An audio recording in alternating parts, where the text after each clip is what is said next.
I was playing football since I was 5 years old.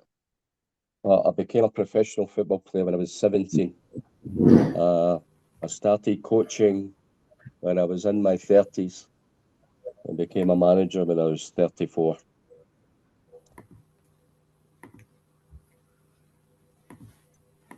A long time. A Yeah, long that's time nice. ago. Hello. It's your turn to say hello. I can see you Hi. scratching your neck. Hiya.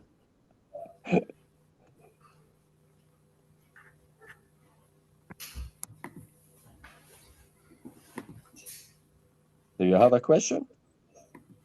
I asked my question, but I can say like a few more if you want me to. Okay.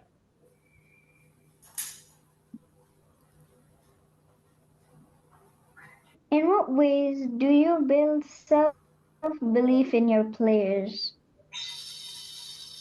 Um, I didn't find that difficult, to be honest. I've been involved in football for a long time, and when you become a coach, a manager, it's um, it's all about man management. A lot of psychology comes into it. You've got to convince good players that they're actually great players, and show belief in them. Tell them that you support them every step of the way, even when things don't go well. You will be there for them, and you'll always back them and trust them to play well and be the best they can be. So it's a big important part of football and any sport. Confidence. If you can't show confidence in your players, well, they'll find it hard to find that confidence. You've got to convince them that you're 100% behind them, whatever happens, win, lose, or draw. As long as they can give their best, you'll support them. So confidence is a big part of sport, any sport. Okay. Good question. That's like kind of like my topic, so Okay.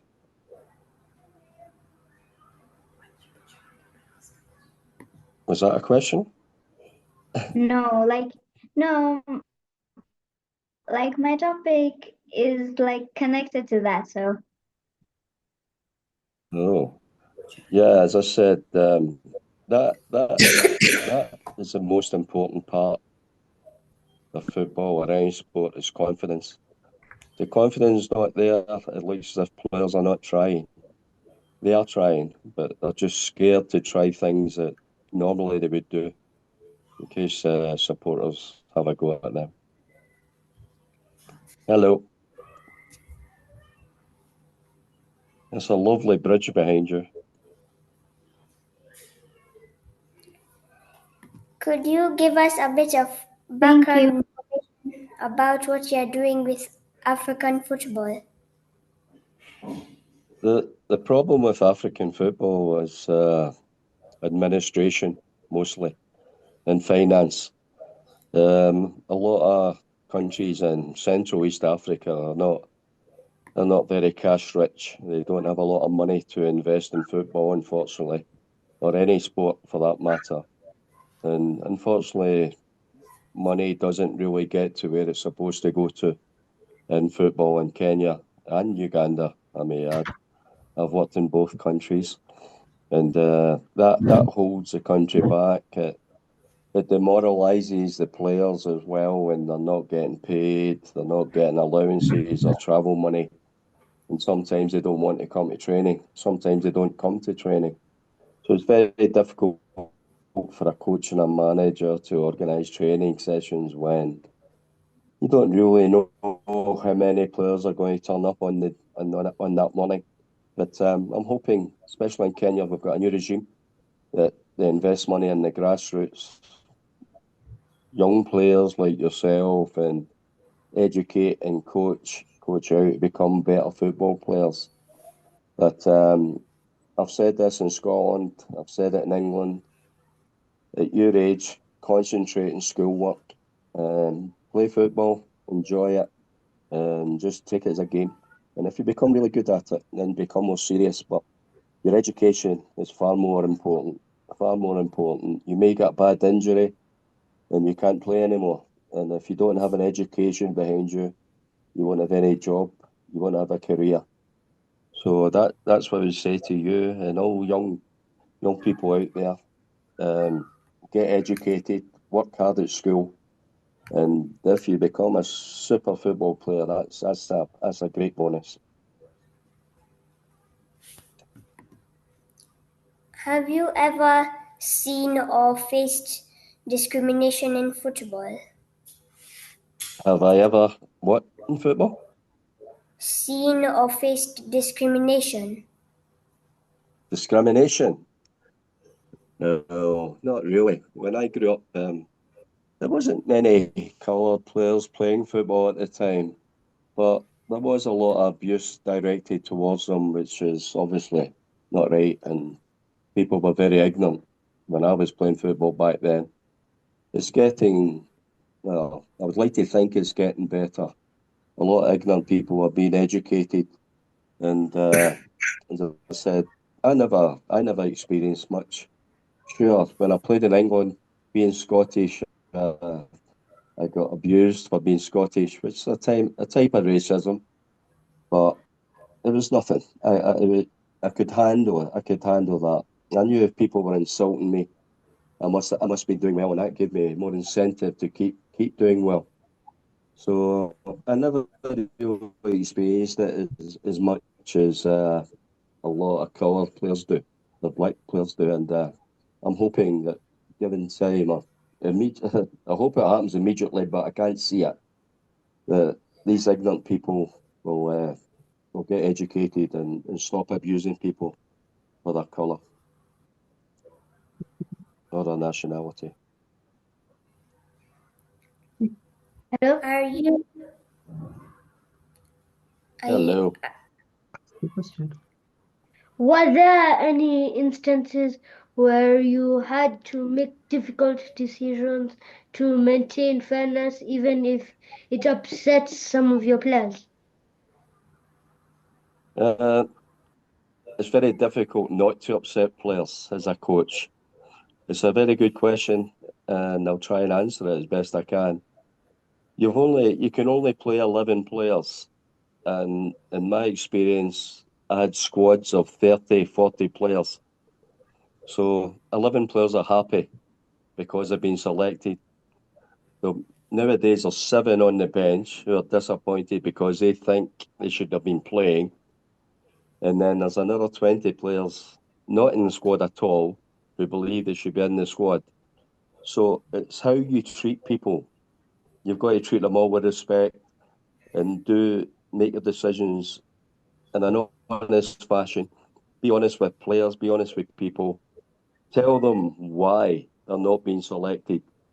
Maybe not immediately before the game, but after the game, if they come and see you, if they think they should have been playing, I can honestly say I don't think I never explained to players before a game why they weren't being selected because I'm too focused on the game itself. And I would say to players, if I'm not happy, come and see me on Monday and we can talk about it. I never had one player come in and speak to me after the game because they knew. And a player knows if he's not being selected, he knows the reasons why. It's maybe because I've lost form, or maybe because another player has done better, and they've got to be selected. So I never ever had any problems with that because I was totally honest with people, and I treated them right. The ones you've really got to look after are the ones not playing. The ones playing are happy. They're pleased. The other ones you've got to try and keep happy and keep involved and keep assuring them that their opportunity will come and they've got to be ready for it. They've got to be ready to grasp it. So that's the way I always operated. What is being done to stop discrimination, or what are you doing to stop discrimination in football? Could you repeat? Sorry. What is being done, or what have you done to stop discrimination in football? Discrimination in football, I've not done anything, I'm afraid to say. I've never really noticed that any of the clubs or the national teams that I've coached or managed, I've never actually experienced any verbal abuse or racial abuse in any shape or form at any football club or national team I've worked with. So I've never really participated too much in it. There was things going on in Britain like show racism, a red card, and a lot of things like that going on, which I did. I went and supported just by being there. Not really verbally so much, but just photographs, and they would say that their program what should be and should not be done in football arenas. But I fully support the fact that it shouldn't be allowed in football or any sport or any walk of life. Actually, it shouldn't be condoned.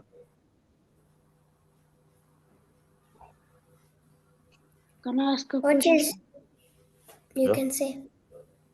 What do you think can be done to impact those talented children when their talent is not seen and they lack opportunities? That's a shame. That's a big shame, and that's a major problem in Central East Africa. We don't we don't coach kids enough. I think up to a certain age, children should just be able to play football without being coached. I wasn't coached till I was about 13, 14, really. I just played football. But it's only when you look back now, that was me educating myself by continuously playing. Well, after school, during school, whenever I had an opportunity, I always had a ball, I always played. But here, the facilities are not good enough.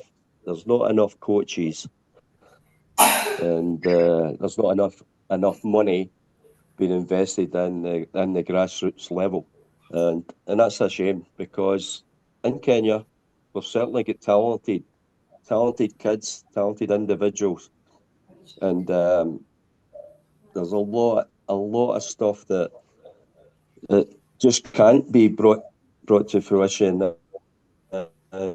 in Kenya because in Scotland, England, Europe, at 12, 13, we're programmed. We're told which food we should eat, which is good to give us energy and fuel, as they call it, to run about for a long time. In Kenya, people will eat what they want to eat. A lot of the stuff is not nutritious, and it doesn't fuel the body to make them run and run and run. And you can't introduce that overnight. It's got to be done at a very young age. But it's difficult for Kenyan families who might be on a tight budget and they can't afford to have one individual eating certain types of food and the rest of the family eating other types of food. They all tend to just eat what the family can produce for them, and that's why a lot of African players who do really well move to Europe, at a young age, and then they get taught all the right habits. They get taught how to be professional. Timekeeping is very important, and Kenyans are not very good at that, I'm afraid. But it's extremely important in Europe. If you can't keep time, you're no good to the coach, and the coach will release you and send you back to where you came from. So it's really being professional on your own, looking after yourself, finding out what you should be eating before football matches, after matches to refuel, and ask your parents if they can supply that for you to make you perform at your best. What does fairness mean to you when you're a coach of a team? Say that again, Manan? What does fairness mean to you when you're the coach of a team? when I was a coach of the team, I got that, but I didn't get the first part. What was the first part? What does fairness mean to you when you're a coach of a team? Still not understanding the first part of the question. What is? I don't know. I don't know what you're saying. I'm sorry. Fairness. What does What? fairness mean to you? Like, What does what does fairness mean, like, to you as a coach? For like what fairness the, in like fairness? teams. Are you Yeah, saying fair. fairness? Yes, fairness. Okay. What does fairness mean? As being a coach, well, I've got to be fair. I've got to be fair to players. As I said, if a player does well, he's got to play the following week. If he doesn't play well, I've got to be fair to someone else and give them an opportunity. But that's how you gain respect from people and players, is being fair and being honest.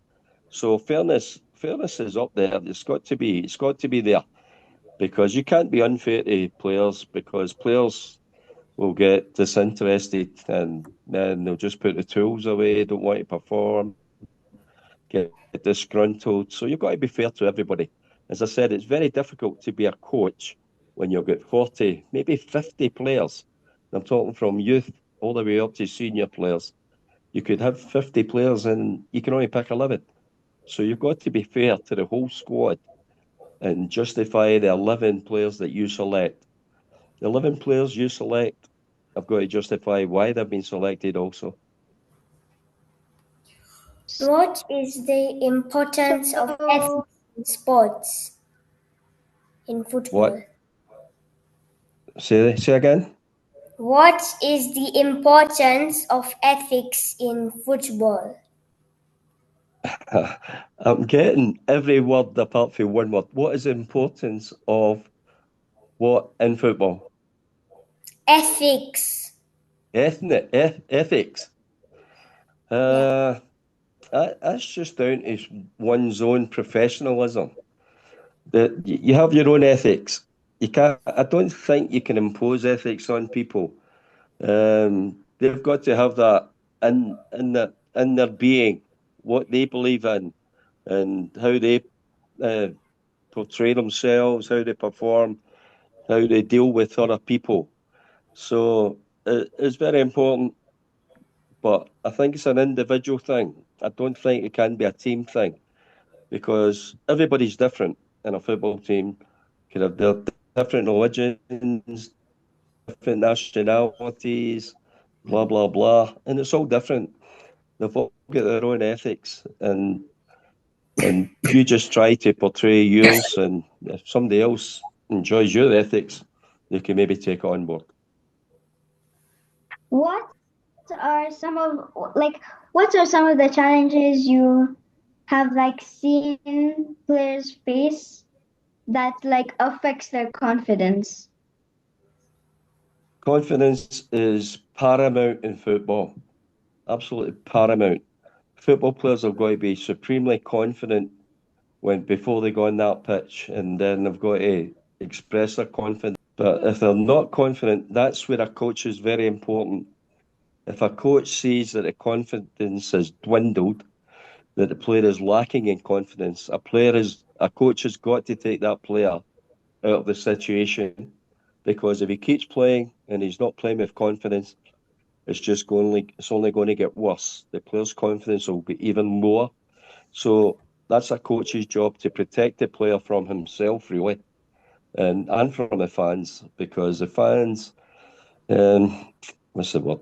Yeah, the fans are cruel. They can really destroy a player on social media, on phone-ins.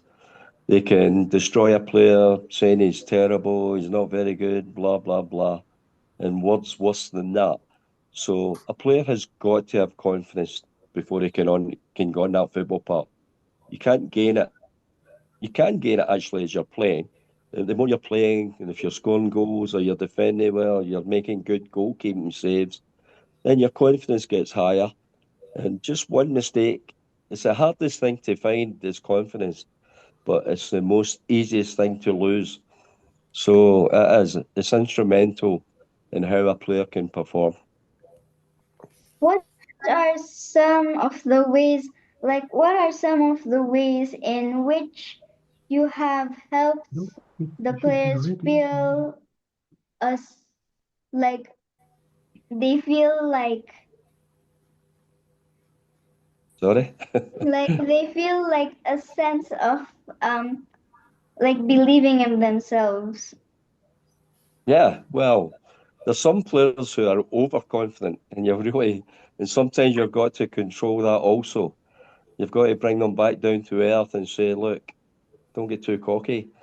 You're a good player, sure, but some players in a dressing room can be overconfident, and then unfortunately they might go into the football park and there's not as confident as they sounded. So you've got to identify that as a coach also. Uh, is it just bravado? Is it just all talk? Can he actually produce what he's saying he can produce? So as a coach, you've got to identify that.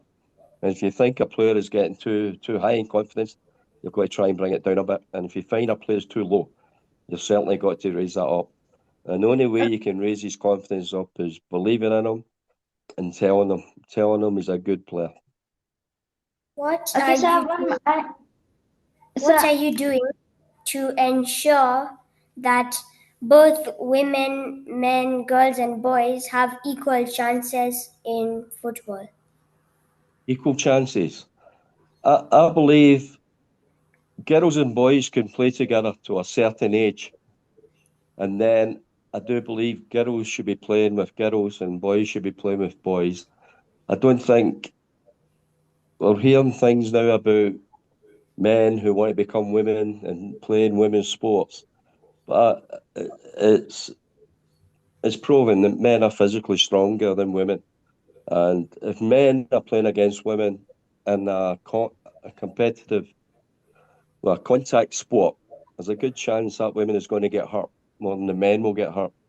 And as I said, I think up to a certain age, boys and girls can play together, but getting older and sharing dressing rooms and stuff like that, I don't agree with. I think it should be separate. Women should be playing women's football and men should be playing men's football. I know a lot of people will disagree with me. How did you decide who plays in the games? Well, it's usually the week before. If we've played a game and we'll have another game the following week, I've got to analyse the game, look and think who played well, who never really played well. And if the player I think never really played well, and there's another player who's been playing well in a second team, a third team, maybe deserve an opportunity, then they'll get an opportunity. But as I said, what happens during the weekend training on a daily basis? You're analysing everyone's performance, how much effort they're putting into their training session, and then you'll sit down with your assistant coaches on the Friday and you'll analyse it and you'll work out what you think should be the best team selection for the Saturday.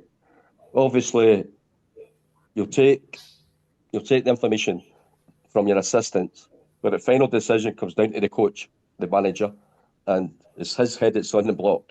If he makes bad decisions, then if he continues to do that, he'll lose his job. So the least bad decision you make, the better. And that's the way I've always picked teams. I used to say to directors are people who put money into the club, into the team, and they would have their favourites, but you had to tell them, look, you pick the team on merit. You can't just pick who they think is the better player. Because if you, I used to get this a lot. When my team is winning, I will keep picking the same team, keep picking the same team. And if my good players are sitting in a stand, I'd probably get criticised for leaving them in the stand, even though we're winning. But my argument is, if I take a player out who's been playing well to put in a player that everybody think is better, then what happens to the player I've taken out? who's played well, he becomes disillusioned. He becomes really annoyed. And if I put the so-called better player in and we lose, what do you do then? Go back to the player that you're taking out and you've destroyed, you've ruined his confidence. I always pick the team who have done well the week prior. The rest will have to wait for their opportunity. So how did you like balance the positive motivation with giving like strong feedback that they need to work on? Oh, you'll need to repeat all of that. I'm sorry. It's okay. How did you balance positive motivation with giving like very strong feedback? Are you saying how did I balance? Yeah, like how did you balance like positive motivation and like also like really strong feedback? Yeah, motivation is a key word for a football coach, football manager. He's got to have that ability to motivate players because, and there's an old saying, who motivates the motivator? No one. The motivator motivates himself, and he tries to motivate everybody else with his enthusiasm, his belief, his confidence. It can rub off on the player. You've got to be confident as a coach and a manager. You've got to show belief in your players to get the best out of them. And if you show any sign of not being confident, then you're going to lose the team. You've really got to be confident in what you're doing and what you believe in, and push that confidence into the team. And as I said, you've got to have enthusiasm. You've got to have fun. You've got to enjoy it. And if players are not enjoying it, they won't do their best. They've got to enjoy their training. They've got to enjoy their football. And the hardest part of a job of a manager's job is when you lose a game. You've got to be upbeat. You've got to come in and tell players it's a one-off. You'll pick things up next week. You'll be better. We'll get back into training. We'll enjoy the training. We'll learn. We'll learn from the defeat, but you've got to put it behind you as quickly as possible and move on. Sometimes you've got to let them suffer a little bit. Maybe don't talk to them after the game if you've lost a game. Speak to them on Monday when people are more cooler. I found it stupid actually to actually talk about the game immediately after the game because players are still high in adrenaline. They're either high for winning or they're very low from losing the game. So it's not the right time to talk about it. Yet, when you look on TV, the manager's got to speak 30 seconds after the game is finished. And that 30 seconds is the most important time of the week. They've got to be really positive and make sure what they say will come across as being positive about it and looking forward to the next game. Hello. Hi there. Do you have a question? Did you treat players from Kenya the same as players who play in other countries? No, not at all. Not at all. I found actually my first country was Uganda, and it was a huge cultural shock for me coming from Scotland and England. The structure of football in Europe compared to Africa is far more professional, and as I said, it took me a long time to well, it didn't take me too long to realise that I had to change. I couldn't change the players. It was me that had to change, and I had to be I had to drop my professionalism down a bit. When players were late for training, I had to work around that. But I discovered if we were training at 10 o'clock, for example, in the morning, I would tell the players to be there for 9 o'clock, knowing that they won't come in till maybe 9:30, which was okay. But I made sure, as the players weren't very cash rich in Africa or Central East Africa, I couldn't. In Scotland and England, if a player's a minute late, you would fine them. You would fine them you would fine them some money. They would come off their wages at the end of the week. But in Uganda and Kenya, players don't have much money. But what I did do was after training, I would make the players run. I would give them extra running after training.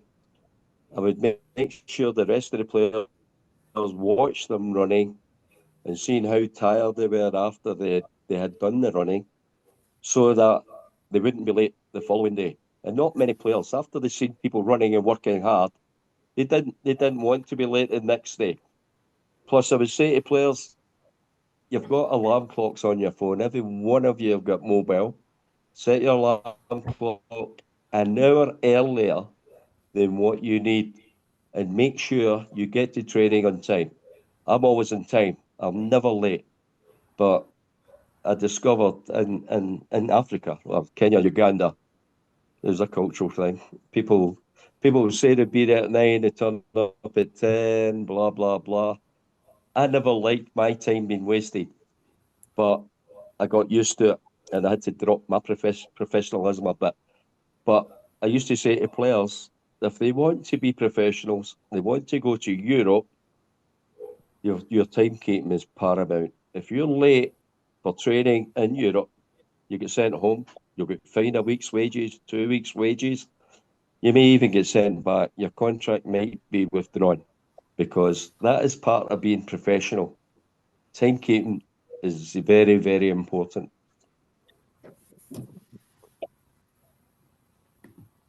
If a player wasn't doing well because of outside problems, how did you make sure they were still treated fairly?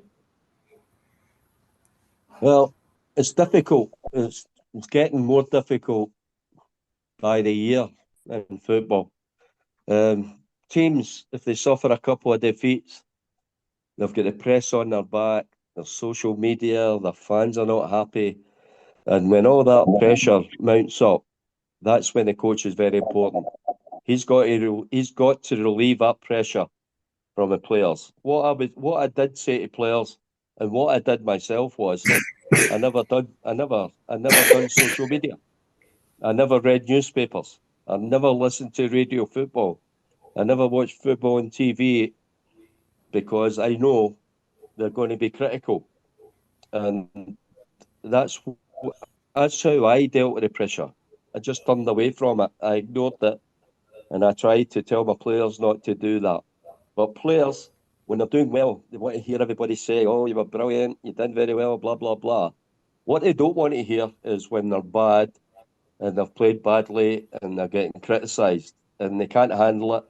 So they shouldn't listen to it. They've got to be focused, totally focused on their own performances, their own way of living and being as professional as they can be and trying to ignore outward influences.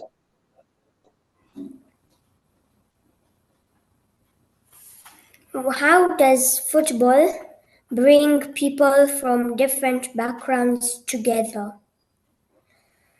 Football is it's a worldwide game. People from different countries are playing in different countries. I'm from Scotland. I was working in Uganda. I was working in Kenya, and it's happening all over the world now that people just move around, and that's a good thing for football. It's a good thing for coaches, and it's a good thing for players because you learn different cultures, you learn different ways of playing football, new systems, whatever. I listen to a lot of Kenyan coaches being disrespectful to foreign coaches. They don't want foreign coaches in Kenya because the foreign coaches seem to get all the better jobs. The reason why the Gor Mahyas, the Leopards need foreign coaches is tribalism. These guys, the foreign coaches can't get caught up in tribalism. They don't know anything about it. But a local coach knows about it, can be influenced by fans and regarding all that. And it's a shame.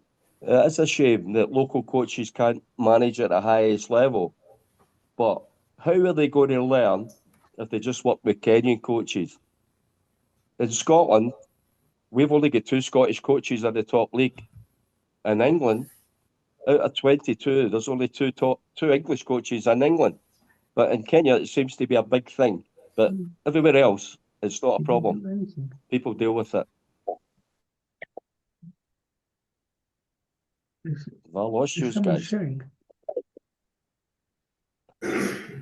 What facilities do these talents need to train and nurture their talents without coaches or at home? The facilities here are not good enough. They're not good enough at all. They're building a few stadiums now. Hopefully that'll be better. But the problem is overused. When I first came to Kenya, to Nairobi, I was coaching Gor Mahia.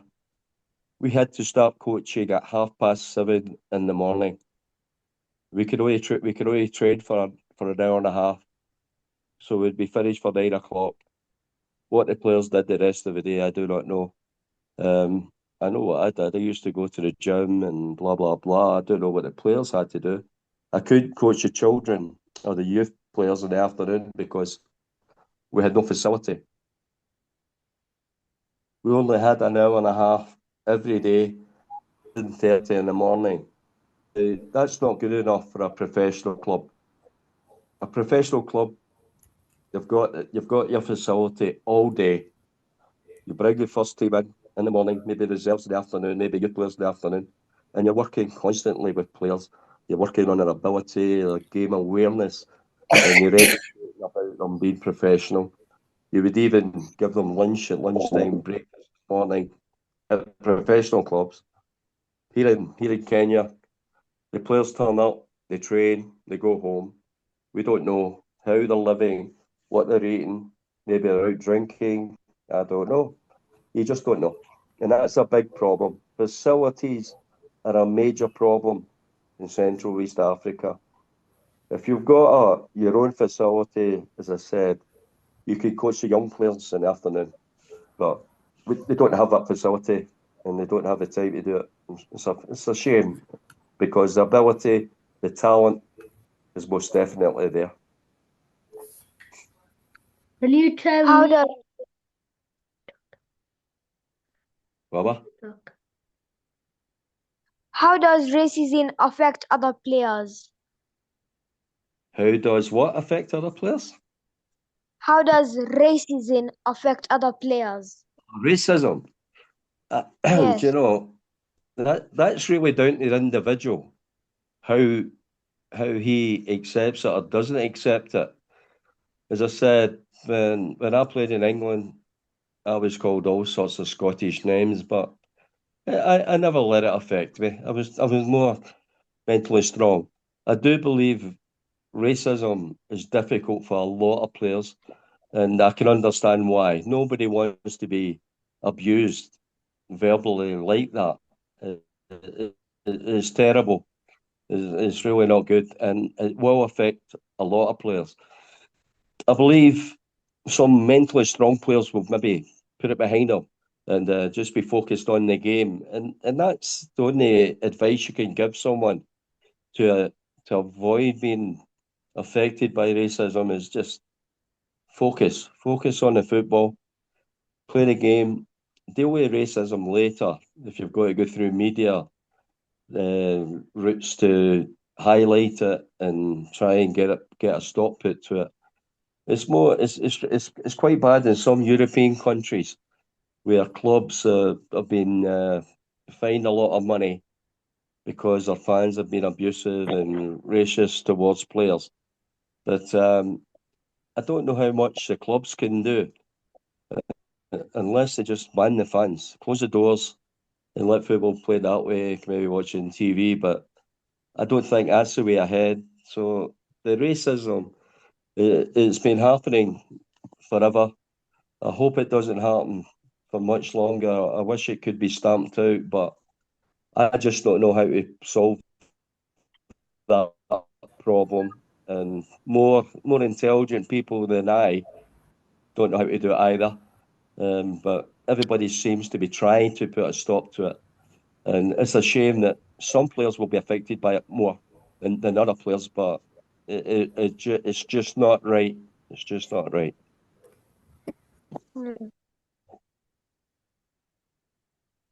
What You not got bed to go to. You don't get school tomorrow. like I have a question.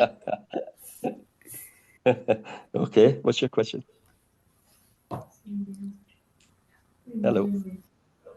So, like, do you think the government is doing like enough to promote football and other sports in our country? No, you'll need to say all that again. Can you start from the beginning? How to do you promote sport in your country? do you think the government is doing enough to promote football as a sport in the country and other sports? No, I don't think the government's doing enough at all. But when you look at the grand scheme of things and what a government's got to do, there's more important issues. There's housing. There's unemployment. There's so many things that money's got to be spent on rather than sport, unfortunately. But I don't think government does enough. They're not promoting the game as well as they could do. And that goes with the media and the press. They don't promote it as well as they could do either. The only way for promoting sport in Africa is when Africans actually move abroad and people abroad can actually see how good African football players are, or African runners, any sportsman. When they really do well, that's when the government starts supporting them. Unfortunately, they don't support them before. When they really need the government, they don't support them. But and when they've achieved, the government start to promote them and sponsor them and give them money, which they could have done prior before they actually succeeded, because that's the hardest time for anybody is before they become the people that the player or sports person they want to be, is trying to get there, and the government don't do enough to help them get there. But once they get there, the government want to know them. They want to promote them and say, this is what we're doing here, this is what we're doing there. And enough. So, What are the opportunities for social change through football? what's the opportunities for who? What are the opportunities for social change through football? As I said earlier, if I was your age and I was your parents, I'd be telling you, do your homework, be good at school, get qualifications, and go into higher education, become a career person. If you're good at football, enjoy football, play football, but do not make that your life. Get educated. And as I said, if you're good enough to be a football player and you're lucky enough to be spotted, it's another problem in Africa. Not enough people see the talent. You're not exposed to the bigger football clubs, and that could be easily rectified. But clubs just can't afford to go down to grassroots, unfortunately. In Scotland and England and Europe, we've got kids at 9, 8, 7 even. I watched something about Liverpool maybe yesterday, and there's a boy playing in Liverpool's first team, Arnold, Trent Arnold, and And Alexander Trent Arnold. That boy was 7 when he first started playing with Liverpool's youth boys. 7. He's now played in the first team. He's won leagues. He's won European Cups. He's won everything. He's only 21, maybe 22. But our clubs don't go down far enough, unfortunately. and they don't have the finances to do that. Can you tell us about a time when you made sure everyone had a fair chance during practice or a game? Every day in training, they get a fair chance. It's up to them, the players, to prove to me they should be playing in the starting 11. It's up to the players. You just give them the stage. You support them the best you can. As I said, you've got so many players to pick from. So it's very difficult. And that's the hard part about being a manager, being a coach, is picking a team and leaving so many players out. It's even harder when you get to a cup final, and I've been involved in a few, because you can't please everybody. Only 11 can play. You're going to disappoint so many players and so many families, not just the player. They've got their mums, they've got their dads, they've got their brothers or sisters, even their children, their wives. And there's so many people you can upset by picking a football team, but somebody's got to do it. And as a coach and a manager, you do it honestly and you do it to the best of your ability. And you make sure that you try to treat them all equally, although it's extremely difficult. I have a question. Meran, go on. Meran, go on. Thank you. If the referees made a bad call, how did you keep the players calm and reminded them to play fair? Sorry, repeat. If the referees made a bad call, how did you keep players calm and reminded them to play fair? Yeah, it's very difficult. It's very difficult. It's an emotional game, very emotional. And a bad decision could make a manager lose his job. It could get a team relegated. It could make a team lose a league title. Referees' decisions are very important. And nowadays we've got VAR, where they analyse it, they go back to the cameras, they analyse it. And these guys are still getting the decisions wrong. Still getting it wrong. They've been getting it wrong since long before I played, and that was a long, long time ago. They're still getting it wrong. I'm not saying it's a difficult job. It's a very difficult job, and it's very hard for players to control themselves. When a referee makes a bad decision, players know they've made a bad decision and they react. The referee doesn't think he's made a bad decision. So that's where players will get booked. They'll get booked for arguing with the referee, even though the player could be right. But they've got to try and show some restraint. As a football coach and manager, you've got to show that on the touchline, in the technical area. You can't be too abusive to anyone. You shouldn't be abusive to anybody. But sometimes a referee's decision gets an involuntary reaction, and you shout something. I've only been sent off once as a coach. I get sent to the stand, but it was later retracted because the referee was wrong and I was right. But I was sent off many times in football matches because it's a physical game, and if somebody kicks you, you want to kick them back. And as I said, that was all part and parcel of football. Now it's not as combative, or what's the word I'm looking for? They don't tackle as hard or as badly as they used to do because there are cameras everywhere judging. So it's very difficult nowadays. That was a good question. Thank you for your time. I have to leave now. Bye.